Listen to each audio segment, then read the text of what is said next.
menyesuaikan dia. Tubuh udah mulai tahu kok, oh ini benda asing yang bisa kita terima. Oke, next. Yang terakhir adalah not other classified. Ini artinya, ini contoh ya, ini adalah suatu dekok ya di sini ya. Kalau kita lihat dekok ya, ini biasanya gara-gara operasi sesar nih, biasanya nih. Jadi pada saat operasi sesar kan disayat nih, dijahit lagi. Tapi ternyata jahitannya, penyembuhan lukanya nggak rapat lagi, nggak kayak biasa, tapi tipis jadinya, cuma atasnya aja yang nempel, bawahnya dekok gitu, tipis banget. Nah saya bilang kenapa ini nggak diklasifikasi? Sebenarnya darah menstruasi kan harusnya ngalir ke bawah. Dengan adanya si dekokan ini, darahnya ngumpul di sini nih. Darahnya ngumpul di sini, pas sudah selesai harusnya mens, ini baru luru lagi, panjang nih mensnya jadinya, ya. Jadi dia ketampung di bawah sini nih mensnya. Jadi ngalir terus dikit-dikit jadi apa? Obatinnya gimana? Ini dijahit, harus dirapiin lagi, ya. Next. Oke.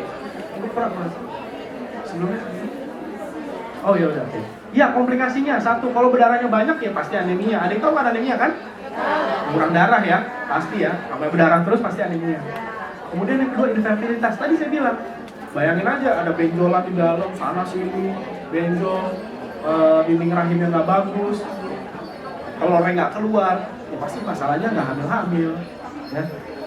Sering banget pasiennya, dok saya nikah udah sampai 15 tahun, saya nggak bisa punya anak, saya udah nikah 7 tahun, belum punya anak, jangan-jangan, ya dicek dong intinya ada masalah nggak jangan-jangan strukturnya, ya. Kemudian yang selanjutnya adalah kanker. Tadi hal kayak gini kalau dijaring, ya ada beberapa yang bisa menyebabkan jadinya sifatnya jadi jahat.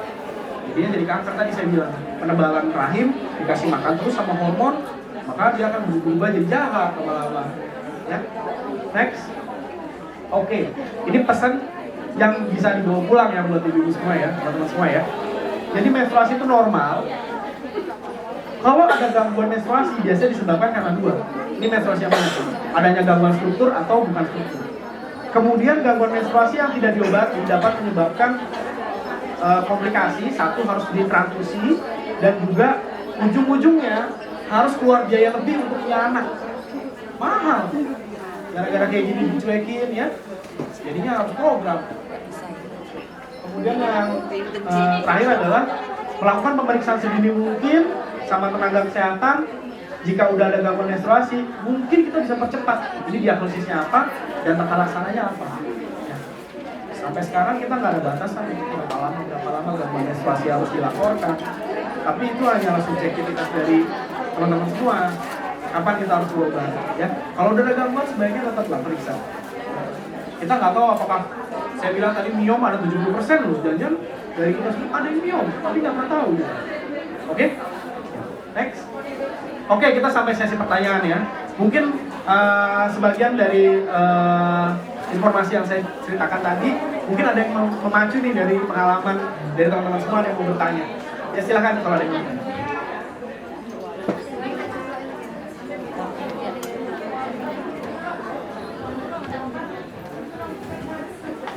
Selamat siang dokter dan selamat siang semua audiens. Nama saya Ani Waspadalini, saya dari Lampung. 2022 akhir saya mengalami pendarahan sekitar 3 atau 4 bulan. Kemudian Januari 2023 saya dideteksi kista. Karena pendarahan itu saya kena anemia, kemudian dideteksi ada kista, benjolan di ovarium sebesar 6 cm. Kemudian sekitar bulan 11 2023 saya harus ke rumah sakit lagi karena masih ada pendarahan terus. Dokter mengatakan saya harus operasi, tapi karena saya kerja saya nggak bisa operasi kan. Terus kemudian saya dipasang IUD untuk mengantisipasi pendarahan, kata dokter. Saya sendiri tidak tahu karena saya awam. Terus setelah itu dipasang 1-2 bulan menstruasi normal, tapi setelah 3 bulan sampai sekarang saya tidak mens lagi, dan itu membuat saya agak bingung ya apakah ini termasuk apa menopause atau memang dari efek dari IUD itu tadi. Sedangkan tadi dokter bilang bahwa IUD bisa menyebabkan pendarahan. Begitu. Terima kasih dokter. Terima kasih. Pertanyaannya, ini bagus nih pertanyaannya nih. Tapi sebenarnya kalau saya mau jawab, saya sebenarnya masih kurang banyak data. Satu yang pertama adalah, waktu pertama kali keluhan ibu umurnya berapa? Sekarang 6. Sekarang 48. Sebelumnya? Waktu yang keluhan pertama kali?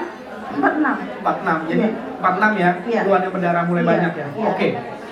Yang pertama, kalau saya lihat dari pertamanya adalah, dan faktor resikonya adalah satu, apakah berat badan ibu saat itu apakah cukup gemuk atau tidak? Tadi saya kembali ya. Oke. Yang kedua,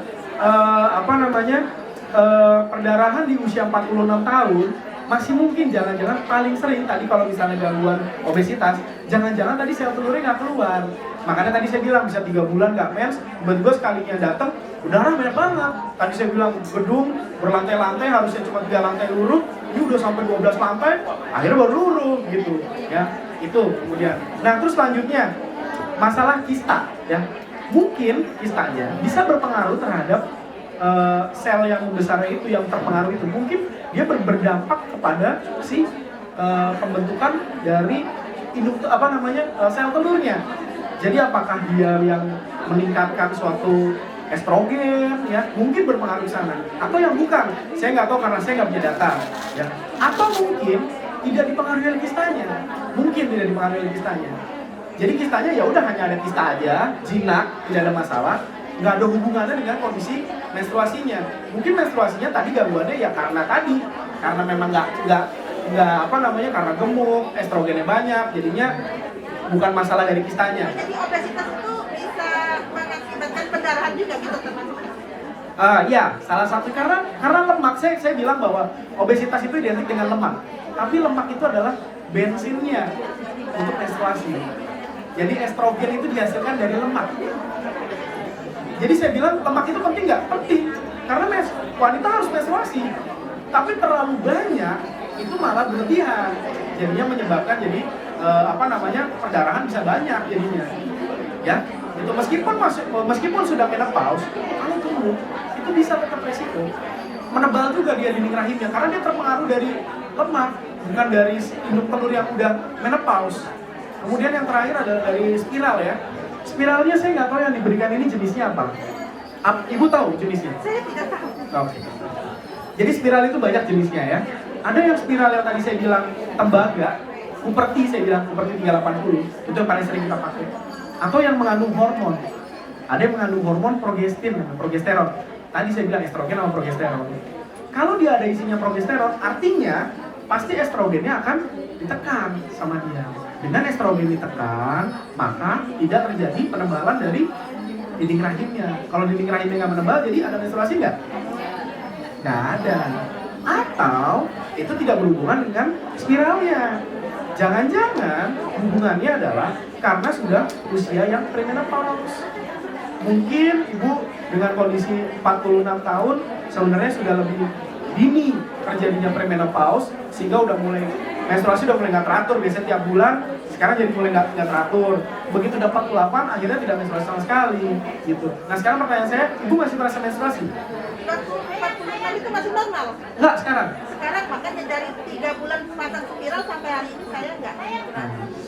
Saya masih belum bisa mengatakan bahwa ibunya apakah saat ini sudah jatuh di posisi menopause, pengaruh dari spiral atau suatu penyebab yang lain.